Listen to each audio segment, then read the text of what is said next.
Salutations, peuple de YouTube! Alors, je vous retrouve aujourd'hui pour vous faire la présentation d'un jeu, un tarot que j'utilise maintenant depuis un petit moment, quelques semaines en tout cas, que j'ai acheté il y a quand même pas mal de temps. Je l'ai acheté neuf sur Vinted, donc encore emballé. J'avais peur que ce soit une copie, mais je pense que c'est vraiment un original. Donc c'est le tarot mystique de Catherine Welschstein. Je ne suis pas sûre de comment ça se prononce. Je crois que c'est une artiste allemande qui n'est pas spécialement dans l'ésotérisme à la base.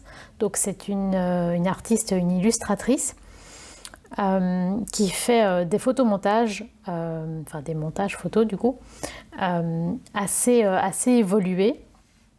C'est-à-dire que quand on voit ses œuvres, la première chose à laquelle on pense, c'est pas spécialement que c'est un montage, parce que c'est des choses vraiment très travaillées, souvent poétiques. En tout cas, moi, ça me plaît énormément. Je ne la connaissais pas du tout avant de connaître ce tarot. Mais j'aime vraiment énormément son art, en tout cas ce que je vois de son art dans ce tarot. Qu'est-ce que je peux vous dire dessus? Donc il est au prix de... je pensais que c'était écrit dessus, mais ce n'est pas écrit dessus. Je pense que c'est 25 €, quelque chose comme ça. Donc c'est un tarot qui est publié chez AGM, qui date de 2022. Donc c'est un tarot, donc il y a les 78 cartes traditionnelles, mais dans ce jeu-ci, donc il y a 83 cartes. Pourquoi? Parce qu'il y a certaines cartes qui sont supplémentaires. C'est-à-dire que, par exemple, l'empereur et les rois sont tous présentés en version féminine, en plus d'être présentés en version masculine. Parce que globalement, un très très grand nombre de cartes sont présentées sous le prisme féminin, et donc y compris l'empereur et les rois. C'est quelque chose d'assez spécial, mais assez intéressant aussi. En tout cas, en tirage, ça me plaît beaucoup. Donc il y a un livre aussi qui l'accompagne de 96 pages. Je vous lis le petit résumé. Donc le tarot mystique. La célèbre artiste Catherine Welschstein a créé ce tarot enchanteur dans son style graphique unique. Elle puise son inspiration dans des illustrations et photographies anciennes qu'elle assemble pour concevoir des images fascinantes qui éveillent notre intuition, touchent notre âme et nous guident vers le chemin de la sagesse intérieure. Le tarot mystique suit la tradition du tarot classique de Waite avec un point de vue féminin très marqué et contient 5 cartes bonus.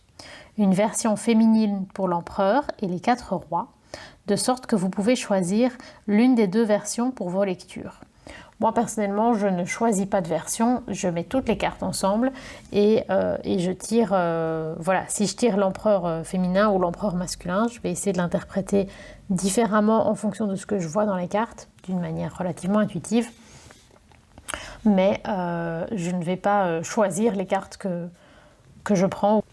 Donc c'est un coffret raffiné avec de belles cartes aux tranches argentées et un guide complet sur la symbolique des cartes et leur signification droite et inversée.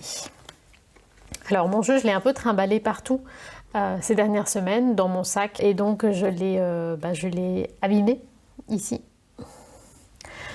Ça arrive, mais bon, c'est pas grave, ça ne change pas le jeu.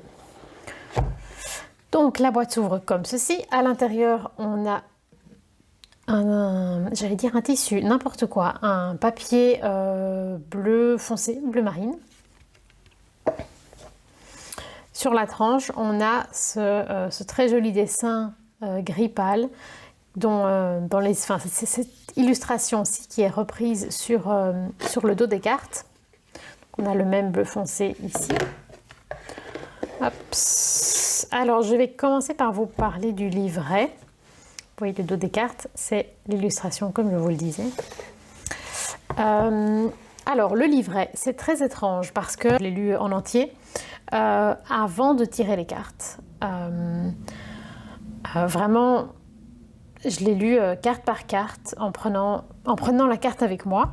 En le lisant, je n'ai pas aimé du tout. J'avais même prévu de vous faire part du fait qu'il ne m'a pas du tout convaincue. Et en fait, ça a changé un peu avec la pratique. Je vais vous expliquer donc comment il se présente. Ici, donc, vous avez le sommaire. Ensuite, on a donc une petite introduction. Hops. Donc, on commence directement avec les majeurs. Donc, vous voyez, pour chaque carte, vous avez une petite description. En fait, il y a une description visuelle de la carte pour vraiment dire ce qu'elle a représenté, ce qu'on peut voir sur la carte et ce que ça signifie pour elle en tant qu'artiste. Ensuite, il y a une interprétation de ce que la carte peut vouloir dire dans votre tirage et des mots-clés pour le sens de la carte, donc pour la carte à l'endroit et à l'envers. Moi, j'aime bien respecter le sens inversé au nom des cartes, donc je trouve ça toujours utile d'avoir les mots-clés pour les deux sens dans les livrets. Alors pour les mineurs, les cartes sont tout aussi détaillées et expliquées. Donc par exemple ici on commence avec l'as de bâton. Il y a la même description visuelle et ce que ça représente donc pour l'artiste.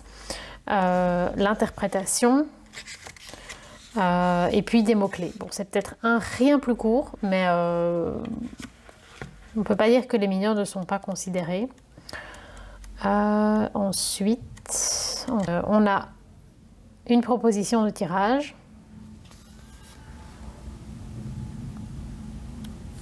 Ici, il parle bien du fait qu'on est censé retirer une des cartes de l'empereur et une des cartes de chaque roi pour utiliser uniquement les 78 cartes. Mais bon, moi je ne fais pas comme ça. Et donc ici, ça c'est une présentation de l'auteur, enfin de l'artiste et auteur par elle-même. Et c'est tout. Donc ce livret, c'est très étrange, mais donc comme je vous disais, au moment de lire la description des cartes, je n'aimais absolument pas la manière dont l'artiste s'adressait à nous. Je trouvais que la description physique des cartes faisait que ça tombait complètement à plat. J'avais l'impression que ça enlevait toute la magie qui pouvait se dégager de la carte, toute l'intuition que ça pouvait nous donner. Et en fait, il s'est avéré que pendant mes tirages, il y a eu des moments où les cartes ne me parlaient pas tellement à l'intuition, alors que j'avais vraiment prévu d'utiliser ce tarot uniquement à l'intuition. Mais il s'est avéré que pendant les tirages, parfois mon intuition ne me suffisait pas, ou en tout cas j'avais envie de voir ce qu'il y avait dans le livret. Donc j'ai commencé à essayer de l'utiliser. Et en fait, je l'ai trouvé particulièrement réconfortant. C'est vraiment des messages tout doux et assez inspirants au final. Donc je pense que voilà, je l'ai mal jugé et je ne sais pas pourquoi ça ne m'a pas parlé en lecture, mais en tout cas en tirage, j'ai trouvé ça vraiment intéressant. Donc voilà, au final, vous trouverez ce que vous avez envie de faire avec, mais voilà. Alors, les cartes sont très grandes, enfin en tout cas pour moi c'est grand. Elles font vraiment la taille de la boîte, hein. Si vous regardez, tout a exactement la même taille. Donc les cartes tiennent tout pile dans la boîte. Le livret se met par-dessus. Donc les cartes sont grandes. Bon, moi j'ai des petites mains, mais vous voyez que c'est quand même un grand bébé. Et moi pour le tenir comme ça, j'y arrive pas. Enfin, si techniquement c'est possible, mais c'est pas du tout confortable. Donc pour le mélanger, je dois le mélanger dans l'autre sens, donc comme ceci. C'est quelque chose que j'aime pas trop. Je suis assez maladroite quand je dois mélanger comme ça. Mais en même temps, j'ai pas trop le choix. C'est un fini brillant, glossy. Voilà, comme ça vous arrivez à le voir. Je vais essayer de vous montrer le dos. C'est joli, hein? Ça fait, moi, ça me fait penser à les vieux carrelages qu'on trouve parfois dans les anciennes maisons. Je trouve ça très, très poétique. Donc j'ai déjà utilisé le jeu pas mal de fois. Il me suit, comme je vous disais, depuis quelques semaines. Mais ici, je l'ai remis dans l'ordre pour vous le présenter. Les tranches sont argentées, comme on le disait dans le résumé. Je préfère des tranches argentées que des tranches dorées. Après, je vous avoue que, au final, je pense que je préfère quand quand les tranches sont neutres, parce que du coup, je peux choisir la couleur que je mets sur les tranches, parce que j'adore faire ça. Ici, j'aurais mis du gris, donc au final, c'est pas du tout un mauvais choix, cet argenté. En tout cas, c'est beaucoup plus beau que s'ils avaient choisi du doré. Les cartes sont assez épaisses, elles sont vraiment de bonne qualité parce qu'elles reprennent complètement leur forme et on ne voit pas du tout à travers quand on regarde à la lumière. Donc non, c'est un beau travail, même si voilà, c'est un paquet épais et des grandes cartes, donc c'est difficile à mélanger pour moi, mais c'est une belle qualité, quoi. 12 minutes, rien que pour la pratique. Tout va bien. Alors, sur la carte du fou, donc on voit ce personnage qui est en train de se promener sur ce qu'elle pense sans doute être un chemin, qui en fait s'avère être un crocodile caché sous terre. Donc ça évoque, pour moi, ça évoque l'insouciance, ça c'est certain, mais aussi le côté infantile et insouciant, mais voilà, aussi avec ses côtés négatifs. Donc de faire des choses sans se rendre compte des conséquences. Alors pour le magicien, donc on a ce personnage dans un chapeau. On a la présence de la baguette magique qui n'est pas toujours représentée. La grande prêtresse avec énormément de mystère associé à la notion de la mer l'eau, je veux dire, hein, de sea, dont la jupe se transforme en eau. Le rideau qui moi me fait penser au rideau du théâtre. Donc aussi dans cette notion de peut-être de choisir ce qu'on montre, que ce qu'on montre aux autres est une construction, finalement un spectacle, et qu'on choisit ce qu'on veut bien montrer et donc ce qu'on veut cacher aussi. Alors l'impératrice, donc on a clairement cette idée de mère qui est très souvent représentée pour l'impératrice, qui moi me parle pas beaucoup, mais bon voilà, je sais que c'est un peu la convention, avec ce bébé, ce fœtus dans son ventre, sa robe magnifique qui se transforme en bouquet de fleurs.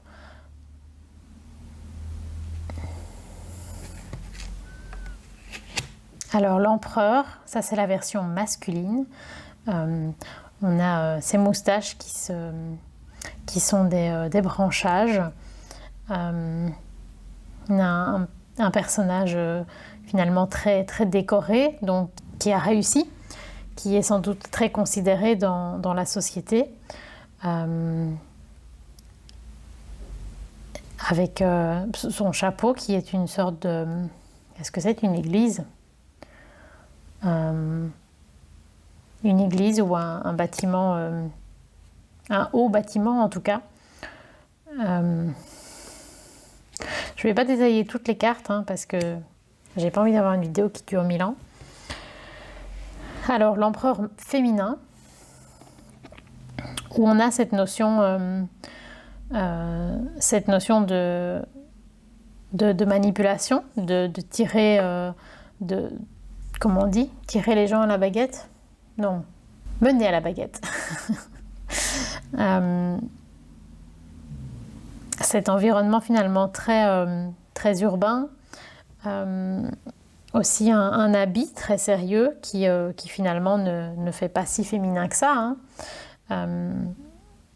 Parce qu'il n'y a rien à faire, l'empereur est quand même synonyme de pouvoir, et dans notre société, la notion de pouvoir est quelque part intimement liée à la notion de l'homme, le patriarcat. Voilà, à chacun de voir ce que ça lui raconte. Alors pour le hiérophante, c'est touchant parce qu'on a cette chouette, en tout cas ce rapace nocturne, on va dire, parce que je ne sais pas ce que c'est exactement, qui fait la lecture à cette petite fille. Ça me fait penser à l'ambiance d'Alice, mais je ne pense pas que c'était spécialement l'intention de l'auteur de la représenter. Donc avec ce livre, on a cette notion d'enseignement, d'accompagnement qui préfigure le parent, avec finalement beaucoup de mystère et je trouve beaucoup de douceur.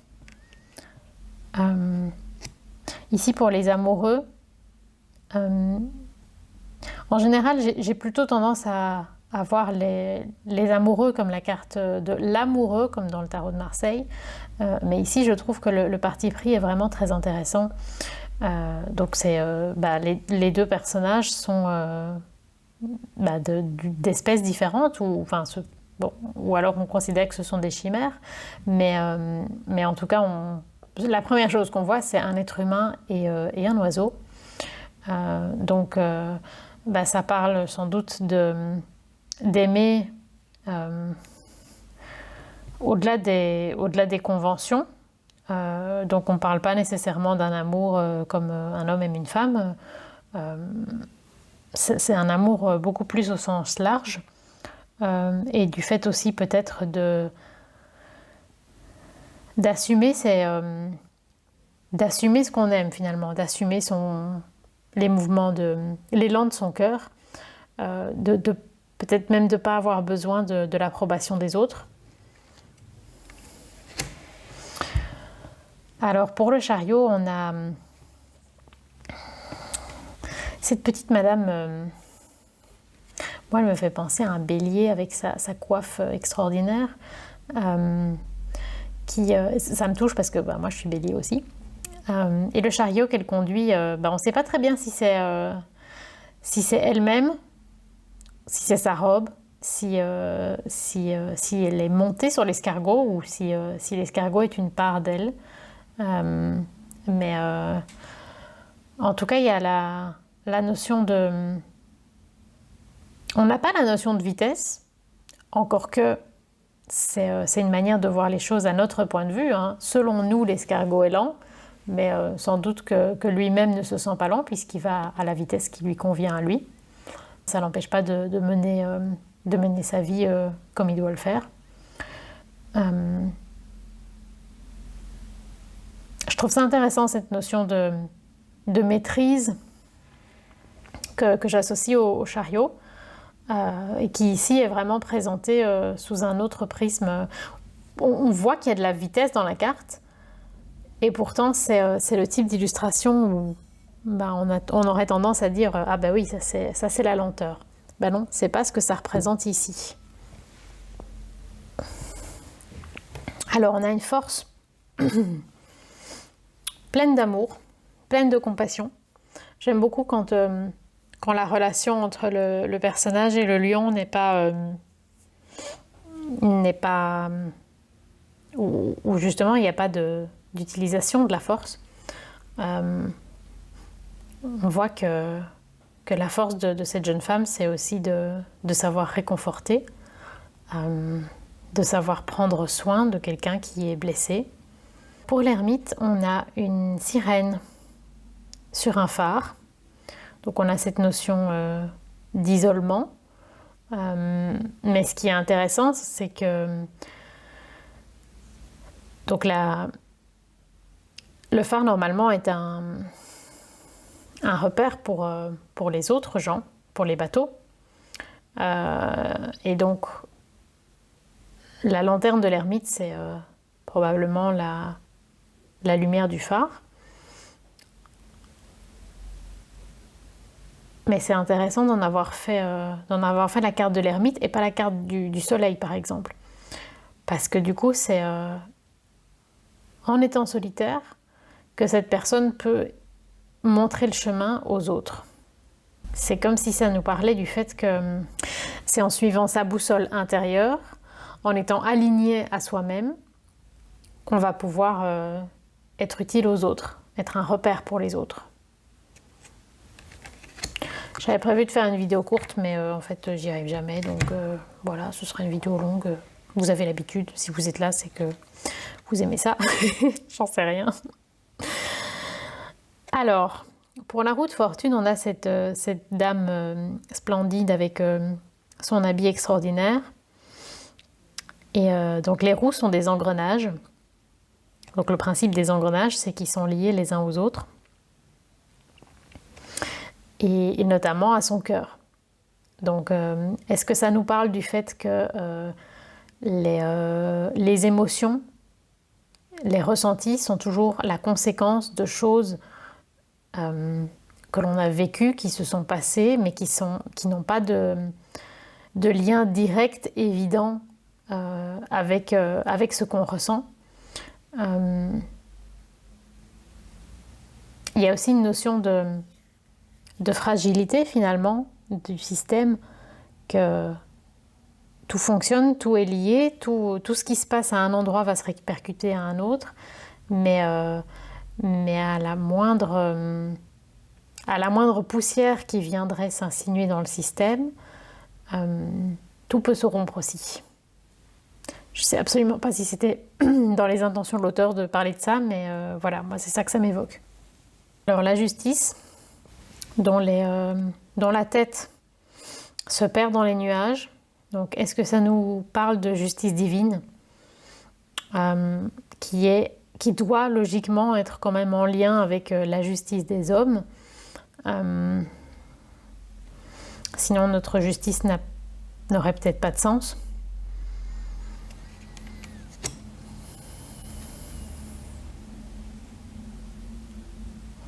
Alors le pendu, on a une très jolie danseuse, une ballerine.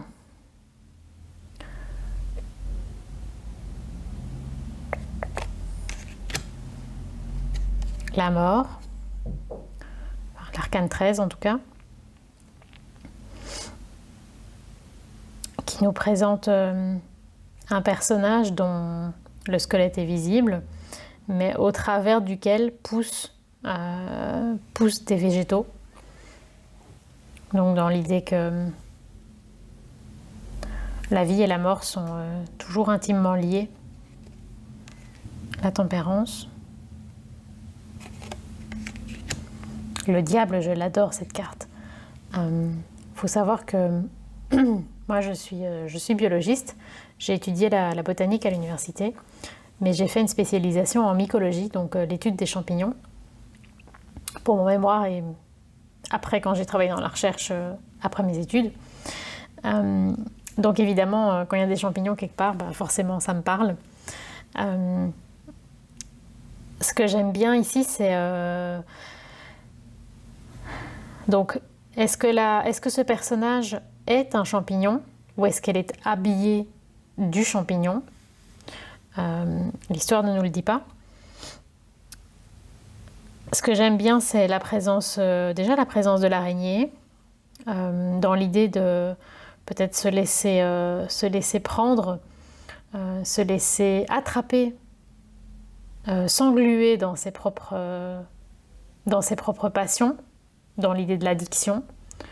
Ici, on a aussi une cerise, donc peut-être qu'on parle des plaisirs de la vie, avec la nourriture.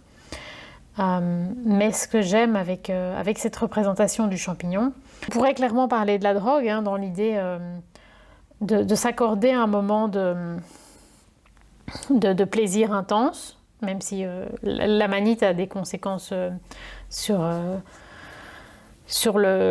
l'esprit, mais aussi sur le corps à long terme qui sont irréversibles. Donc, ne prenez pas de drogue, mais en particulier Prenez pas d'amanite en pensant que c'est de la drogue, c'est bien plus compliqué que ça. Mais donc, est-ce que ça préfigure l'image d'un sentiment de liberté totale, mais qui aurait des conséquences dont on ne se remettrait jamais, qui ne sont un plaisir qui serait destructeur, qui serait nécessairement destructeur sur le long terme? J'aime bien. Alors la tour, magnifique. On a cette jeune femme qui enlace la maison en feu, qui s'écroule. Moi, je suis quelqu'un de très attaché au lieu, au bâtiment. Déménager, pour moi, c'est un deuil immense. Et cette tour me parle du fait d'être incapable de tourner la page, finalement, de l'attachement émotionnel qu'on peut avoir à une situation. Le fait de ne pas se sentir capable d'accepter le changement. Non pas d'une manière négative, mais il y a énormément d'amour dans ce geste, dans la manière dont elle enlace sa maison, comme si c'était une personne finalement qu'elle aimait. Ça me parle énormément. L'étoile avec une sorte de petite fée dans ce qui ressemble à un palais type Taj Mahal. Après, je m'y connais pas trop dans ce type d'architecture. Mais on voit ce palais est tout petit puisqu'il tient sur une... Alors pour la lune, donc ce que je trouve super intéressant, c'est qu'on a donc cette jeune femme dont je pense pas que c'est la robe qui se transforme en tentacule. Je pense que c'est elle-même qui a des tentacules, dans le sens où c'est l'expression de ce qu'elle ressent, de ce qu'elle a en elle, le fait de se sentir différent, de se sentir isolé. L'idée que quand on analyse son inconscient ou son subconscient, je ne suis absolument pas psychologue, donc je ne suis absolument pas sûre des termes que j'utilise, en tout cas la part de nous à laquelle on n'a normalement pas accès, on découvre des monstres en fait. On découvre des choses qu'on n'est peut-être pas complètement censé voir, qui peuvent nous horripiler, mais qui font partie de nous, dont qu'il faut accepter. Parce que si on les refoule, si on leur fait face, c'est trash, mais si on les refoule, elles vont nous revenir à la gueule plus tard. Donc voilà, il faut juste accepter que c'est une part de nous. Voilà, c'est ça que ça m'évoque. Le soleil.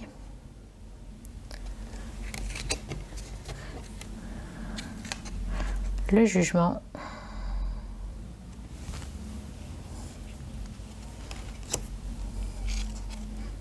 Le monde.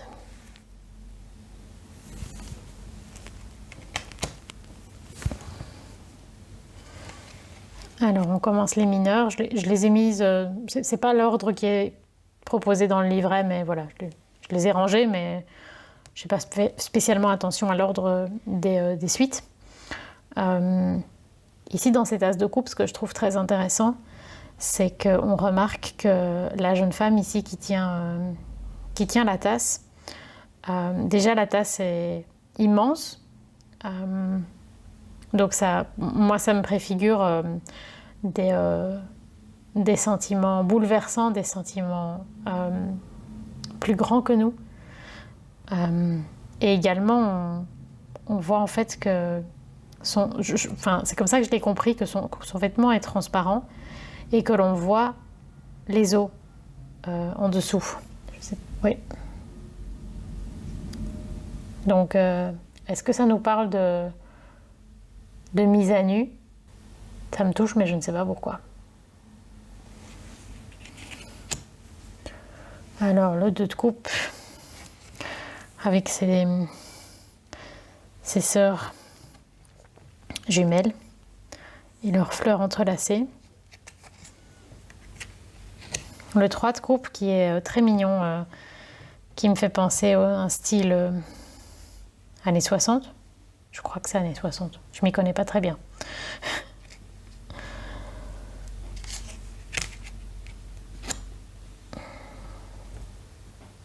Le 4 de coupe qu'on a souvent tendance à associer à de l'ennui. Mais que ici je ressens plus comme un repli sur soi. Et le fait aussi de ne pas se rendre compte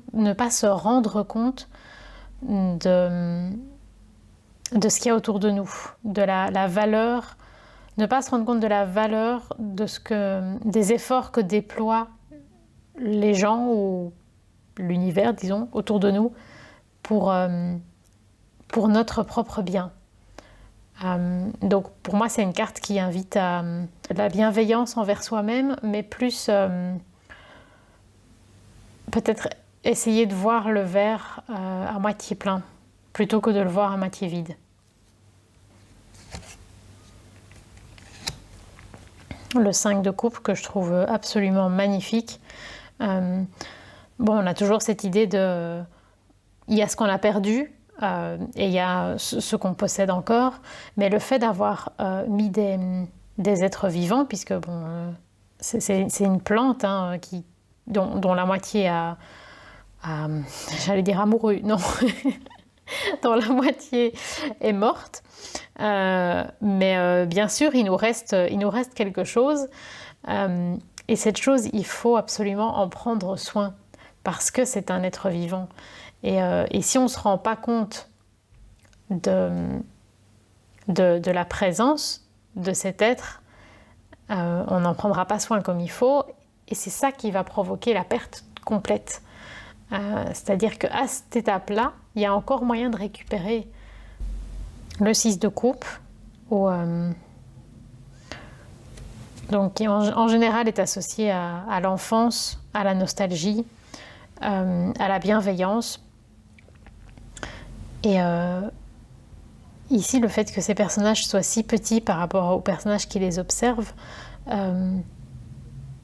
est-ce que ce serait des souvenirs de son enfance, donc des petits moments qui semblaient n'être rien, mais qui, sur l'échelle d'une vie, évidemment, l'enfance a toujours un impact énorme, beaucoup plus grand que tout ce qu'on vit en étant adulte, ou peut-être des petits objets auxquels elle tient et qui lui rappellent son enfance.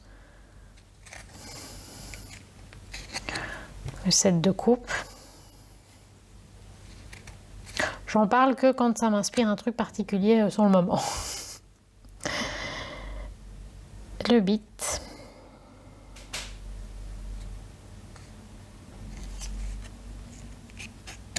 Le 9. Avec une notion de... On sent quand même une notion de réussite et d'accomplissement dans... ne serait-ce que la tenue que porte cette dame. Ça a l'air d'être quelqu'un d'important qui peut-être qui a la nécessité de porter c'est quoi, un cuirassé, je ne sais pas si on peut dire ça, une armure en tout cas,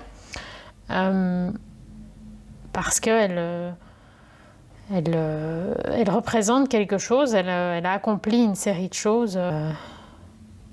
C'est je trouve un équilibre masculin-féminin intéressant. Alors ce 10 de coupe, je l'aime énormément. Il y a de nouveau cette même notion que pour moi dans les amoureux, le fait d'assumer la différence, que ce ne soit pas un frein. On parle aussi de... Allez, au-dessus de la mer, ce sera ce que tout le monde voit, donc le couple idéal. Et en dessous de l'eau, ce sera ce que c'est en réalité. Donc les compromis, toutes les difficultés que ça a représenté au fil du temps pour être autant unis et rester autant unis au fil des années. Donc le côté des assortis, le côté peut-être même monstrueux, mais qui fait partie d'eux, qui fait partie de leur couple, et qui est sans doute, le fait de l'avoir assumé, explique qu'ils aient réussi à créer ce qui est visible. Donc cette union, l'arc-en-ciel, ce moment idyllique.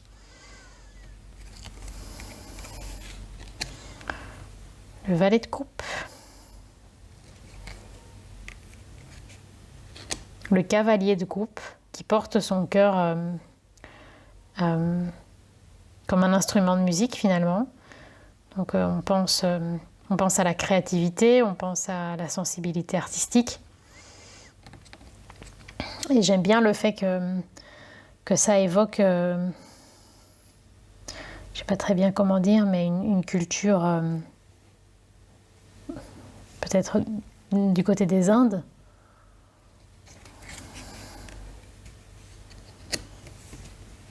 La reine de coupe, avec toute cette douceur, le fait de veiller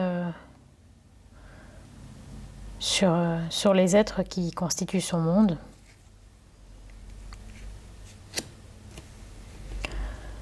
Le roi de coupe, donc je la trouve magnifique. Donc c'est la version féminine, hein, dont la robe est une montagne. Donc il y a cette notion une solidité, non pas spécialement dans la froideur, mais alignée à ses propres émotions. Que ça en fait un être inébranlable et inébranlé. Et le roi de coupe masculin.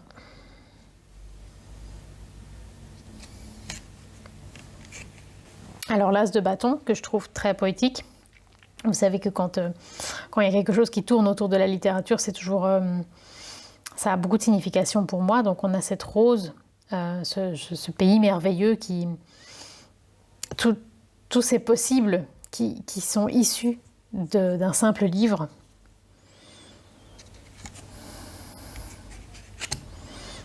Alors le 2 de bâton avec ce personnage qui reste chez elle, qui est sur le toit de sa maison, qui projette la plus grande aventure, donc de quitter son chez elle, mais à un niveau plus large, hein, quitter peut-être la Terre pour se rendre sur la Lune ou dans les étoiles.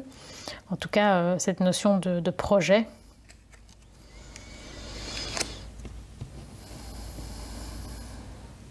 Alors le 3 de bâton avec cette impératrice, c'est le mot que j'ai envie de lui donner, cette impératrice fabuleuse qui a conquis tout le village, enfin en tout cas l'endroit dont elle vient. Et l'étape suivante, c'est le monde. Le 4 de bâton avec cette notion d'un foyer accueillant, chaleureux. J'aime l'idée, je ne sais pas si c'est ça l'idée, mais c'est ça qui me vient, que c'est... Donc quand on voit ça, on se dit que ce sont des êtres humains, mais si on regarde les plantes alentour, parce que ça c'est des petites herbacées, hein, donc c'est pas très grand, et les oiseaux autour, donc on se dit que c'est peut-être une maison minuscule, mais pour eux, c'est grandiose, c'est toute leur vie, et c'est tout ce qui compte finalement.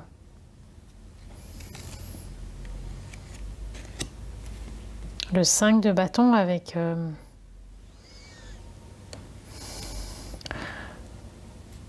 peut-être une notion de stratégie et de manipulation qu'on voit pas souvent dans le 5 de bâton. Le 6 de bâton.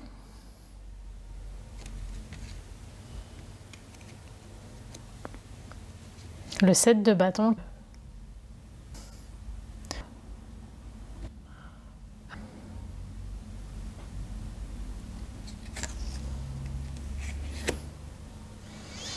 Le 8 de bâton, où on a cette notion de liberté, de rapidité, d'ouverture à tous les possibles.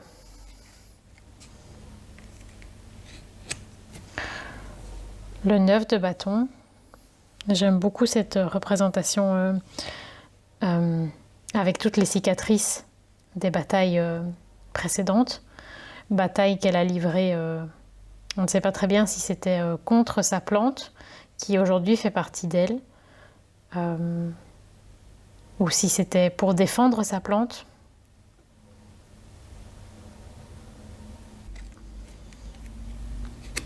Alors ce 10 de bâton, je l'adore parce que donc c'est la notion de fardeau, la notion de une chose trop difficile à gérer, qui est trop éprouvante pour la personne.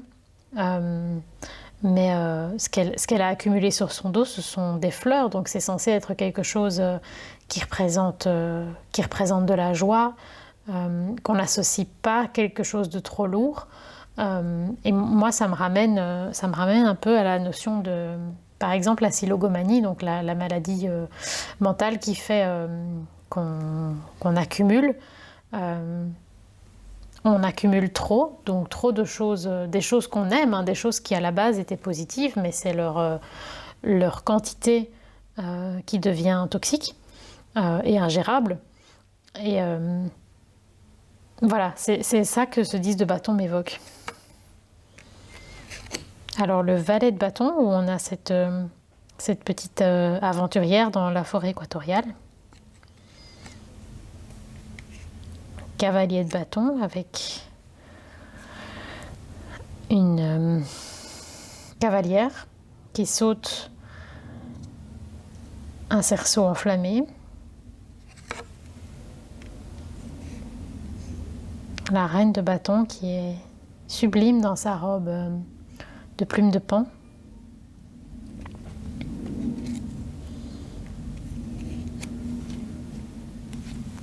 Alors le roi de bâton qui me parle pas mal, hein, parce que je suis batteur moi-même, donc cette représentation de la personne qui va donner le tempo, qui va essayer de faire que tout le monde le suit, ça me parle assez aussi en tant que bélier, c'est une image qui m'est familière. Et on a le roi de bâton version féminine, donc qui est l'image qu'ils ont choisie sur la boîte, avec cette robe magnifique qui devient une rose ou qui est une rose.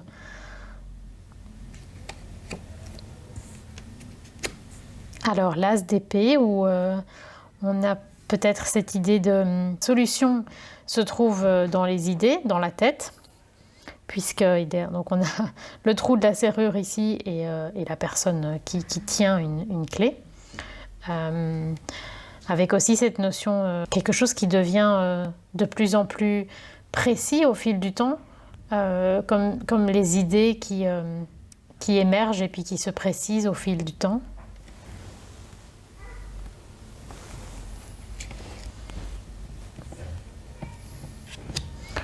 Le 2 d'épée,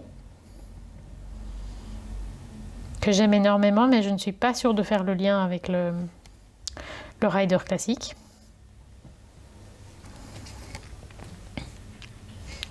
Alors le 3 d'épée, qui souvent est une des cartes qui m'intéresse le plus dans le tarot. Le 3 d'épée et la force. C'est des cartes qui me touchent beaucoup.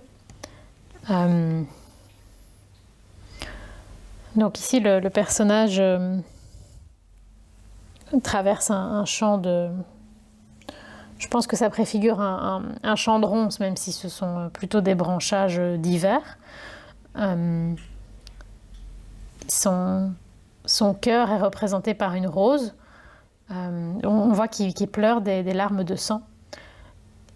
Et les flèches se sont fichées en plein dans son cœur. C'est très, très dramatique, très gothique, hein, comme représentation, mais j'aime bien. Je trouve ça intéressant aussi d'avoir choisi... la plupart des personnages représentés sont des femmes. Et ici, pour le 3 d'épée, on a choisi un homme, alors que bah justement, en général,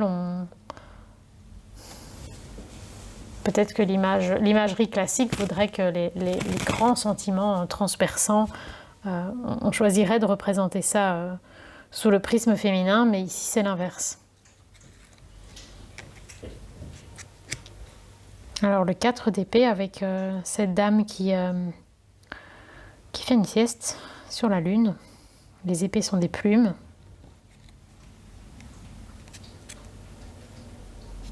Le 5 d'épée, où on voit que ici le personnage derrière, il lui manque un cœur, donc qui a été arraché et sauvagement réparé. Et ce qui me frappe, c'est que le personnage féminin est tout de rouge vêtu, comme si c'était elle qui avait... comme si elle était couverte du sang du cœur qui aurait coulé du cœur du gars. J'en sais rien.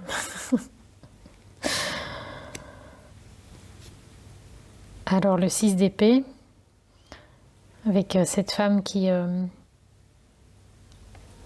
est... Elle me semble tiraillée entre ce qu'il a... ses rêves et ses ambitions, et puis le côté pratique et son attachement finalement à sa terre, à ses racines.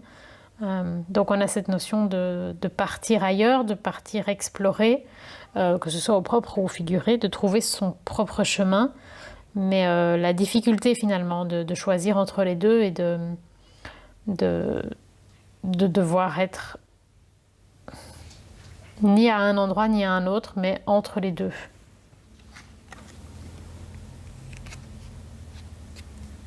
Alors le 7 d'épée avec cette femme serpent, donc est-ce qu'elle a été volée les œufs? Je pense que c'est ça l'idée. Donc les oiseaux ici auraient fait un nid et elle va voler leurs œufs pour elle-même.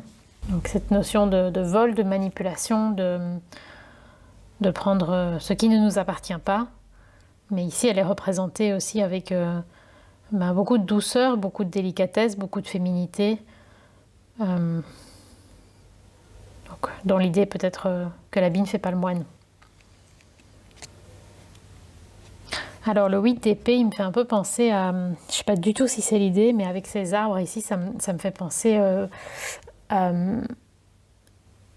au tableau de... Comment s'appelle-t-il? Böcklin, je ne sais pas comment ça se prononce. C'est un des tableaux que je préfère, c'est l'île aux morts. Je ne sais pas si c'est ça que c'est... Je pense pas. Je pense que c'est moi qui, dès que je vois quelque chose qui ressemble de près ou de loin à si près, je vois ce tableau, mais peut-être pas. Donc cet enfermement, l'incapacité de se libérer, d'utiliser ce qu'on a en fait. Le 9 d'épée que je trouve très intéressant. Donc on a toujours cette notion du sommeil, des angoisses, des cauchemars.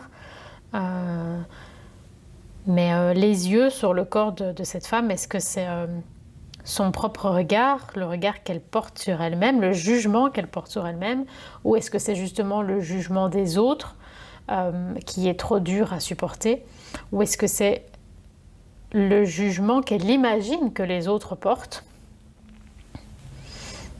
Voilà. Le 10 d'épée avec cette notion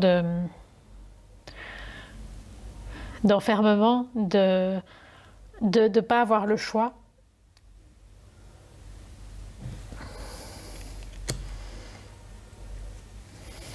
Alors, ce joli valet d'épée sur sa pile de livres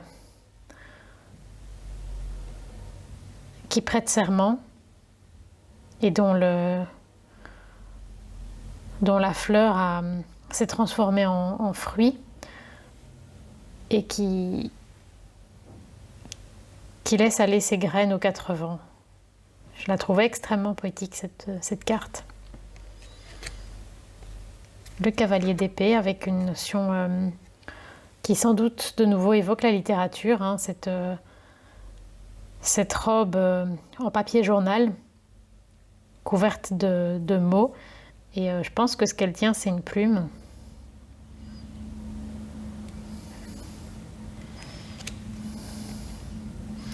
Alors la reine d'épée, qui me touche beaucoup parce qu'on a cette notion, je ne sais pas très bien sur... Enfin oui, c'est une sorte de montgolfière, mais qui en même temps est une sorte de pigeonnier, une sorte de refuge pour les oiseaux. Et on voit d'ailleurs que sa jupe est faite de plumes, des plumes bleu foncé ou noires. Donc moi, ça m'évoque les corvidés, les pies, les corneilles, tout ça. D'ailleurs, c'est un jet, je pense. Oui, c'est un jet des chênes, bien que. Ou un gros bec. C'est peut-être un gros bec, je ne sais pas. L'oiseau qui est sur ses genoux. Voilà, cette notion d'être alerte, d'être toujours à la recherche. On voit avec sa longue vue qu'elle cherche toujours quelque chose. Et moi, ça me renvoie à mon travail que je fais à la Ligue de protection des oiseaux, de toujours être attentive si je vois un animal blessé. Cette notion d'avoir conscience de nos responsabilités et de la capacité aussi à prendre soin des autres autour de nous. Je sais que c'est quelque chose qu'on n'associe pas souvent à la reine d'épée, mais moi ça me parle beaucoup. Je vois vraiment la reine d'épée comme potentiellement une maman.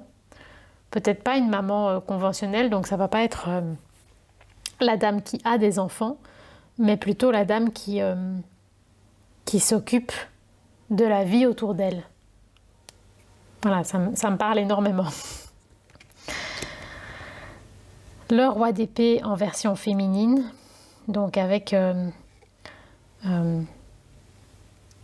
ce fil parsemé d'étoiles qui moi, m'évoque le travail des idées, le travail intellectuel, le travail artistique, le fait d'ancrer dans la matière les choses, petit pas par petit pas, donc point par point. Et le roi d'épée, finalement, c'est celui qui arrive à faire ce travail. Il y en a ici le roi d'épée en version masculine. Et avec cet oiseau qui vient sur son œil, ça renvoie à la carte du soleil où c'était l'autre œil et c'était un autre personnage. Mais est-ce qu'on peut imaginer un lien entre le roi d'épée et le soleil ? Je vous pose la question. Alors, les deniers. On a l'as de denier avec cette petite madame qui veille sur ces petites fougères, tout est petit avec moi, qui veille sur ces petites fougères qui poussent.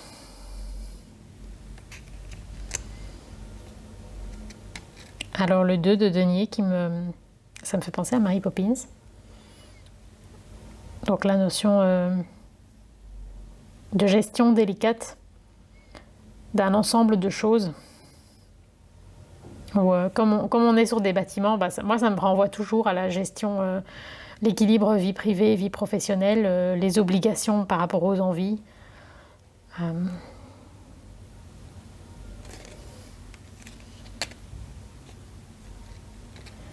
Alors le 3 de denier où on a, je la trouve très très jolie cette carte, donc on a une petite fille, j'ai envie de dire, qui travaille avec des petites perruches pour construire un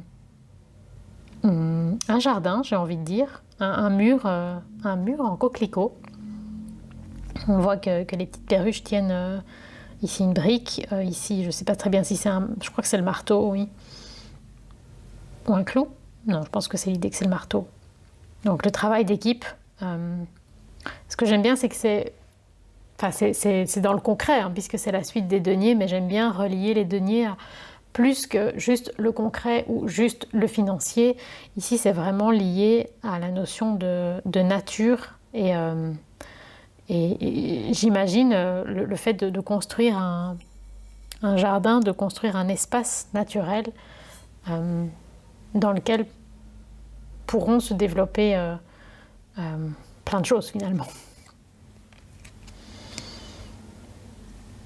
Alors le 4 de denier avec petite madame très chic qui tient à sa maison hein, finalement, puisqu'on voit que on ne sait pas très bien qu'est-ce qui est sa robe, qu'est-ce qui est ce qu'elle tient contre elle. Ça nous parle évidemment comme d'habitude de soit l'avarice, soit la protection de ce qui est à nous. Parce qu'il ne faut pas toujours le voir nécessairement de manière négative. Alors le 5 de denier, c'est aussi une carte que j'aime toujours beaucoup.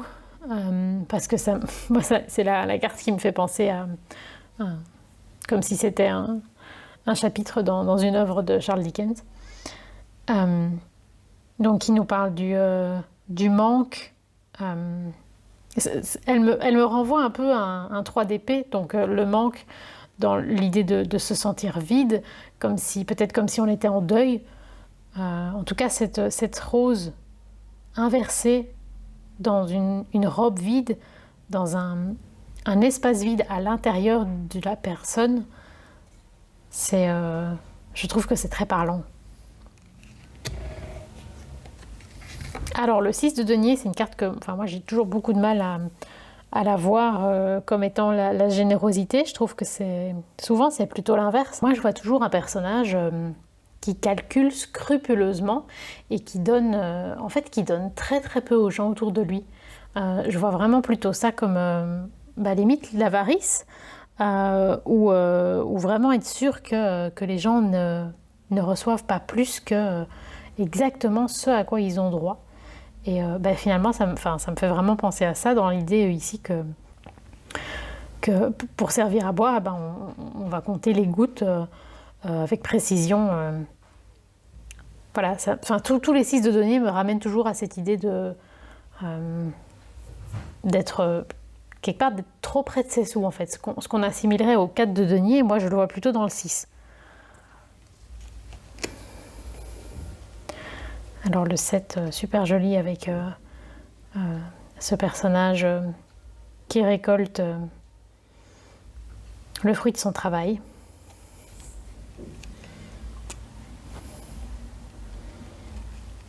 Le 8 avec énormément de douceur et d'amour.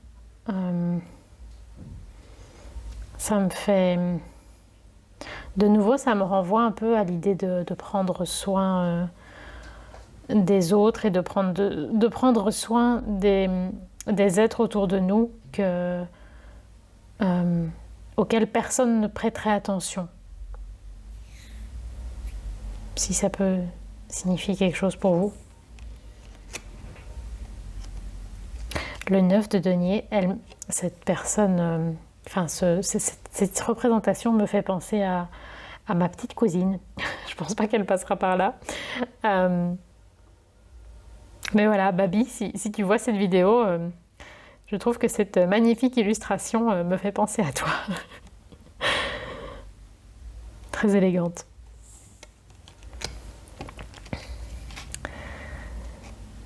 Alors le 10 de denier qui... évidemment, on pense à la famille, à l'héritage, au fait de laisser quelque chose derrière soi. Mais en fait, finalement, les cernes de bois, moi, finalement, ça me fait presque penser à une cible. Et donc, ça renvoie un peu à l'idée de c'est quoi le but que tu t'étais fixé dans ta vie ? Qu'est-ce qui est important que tu laisses derrière toi ? Ça peut être une famille, ça peut être un héritage des sous, une maison pour tes enfants, ou une œuvre, ou simplement d'avoir fait des choses bien dans ta vie, ou voilà.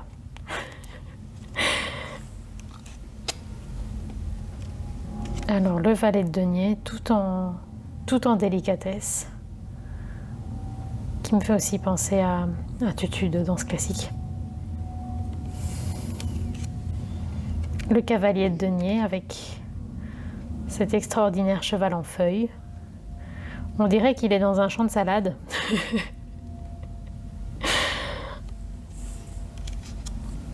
la reine de denier avec sa robe automnale sublime. Il y a toujours beaucoup de sérénité et de bienveillance dans la reine de denier. Vous l'aurez compris, j'aime bien la reine de denier et la reine d'épée. Le roi de denier version féminin.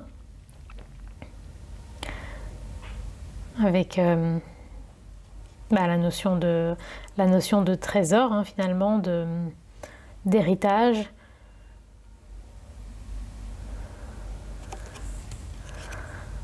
Et le roi de denier en version masculine.